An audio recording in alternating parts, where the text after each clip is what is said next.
kumbaga, bading. Baka may problema ka lang, uminit na yung ulo mo kaya nagagawa mo yan eh. Hindi uminit ulo ko. Balak talaga, target ko talaga itong motor na to. Panginang yan, ang ginawa ko sa'yo. Sino ka Ayan, talaga sa buhay ko? Nanginak, lamp. Tubusin mo yan doon, sa may ano, sa may munisipyo. Uy, grabe naman sir. Doon mo tubusin yan.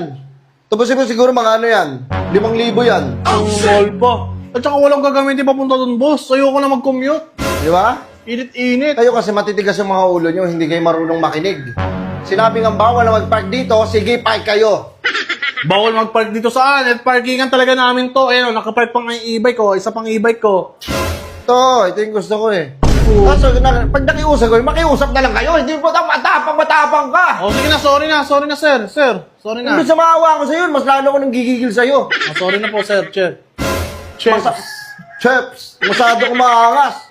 Sarguin ko kayo mukha mo. Huwag naman, sir. Easy lang. Ha? Makatingin ka man lang ng isa.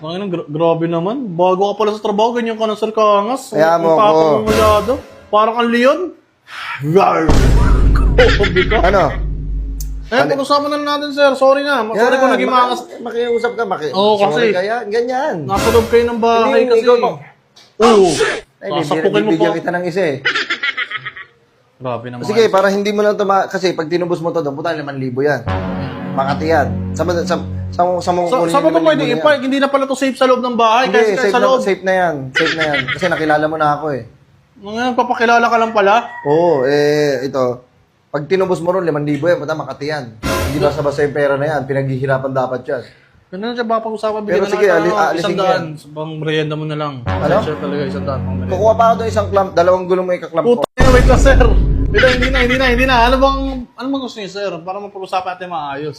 Bibigyan ko 20% discount. Kasi nakaabot ka sa promo. Panginoon, may promo po. May promo kasi kami.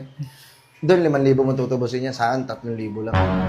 Oh, Ayaw mo? 3,000 sa'yo. Ang laki, boss.